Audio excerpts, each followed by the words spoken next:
প্রত্যেক শ্বশুর শাশুড়িদের তার ছেলের থেকে তার বউকে বেশি ভালোবাসতে হবে। অবশ্যই তাদের সন্তান তারা ভালোবাসবেন, কারণ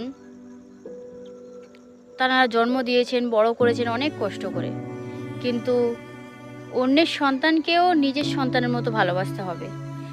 ছেলে কিন্তু সবসময় পাশে থাকবে না, ছেলে সবসময় কাছেও থাকবে না, কারণ ছেলে সে তো তার কাজের জায়গায় থাকবে, সে তার কাজেই ব্যস্ত থাকবে। আপনি যখন বিপদে পড়বেন তখন কিন্তু সেই বউটাই ছুটে পড়ে আসবে, বউ আপনার কাছে এসে আপনার বিপদ থেকে উদ্ধার করবে, ছেলে নয়। ছেলে হয়তো টাকা দিতে পারে দূর থেকে কোনো কারণে, অনলাইন পেমেন্ট করতে পারে, কিন্তু বউ হেল্প করবে, হসপিটালে নিয়ে যাবে বউ।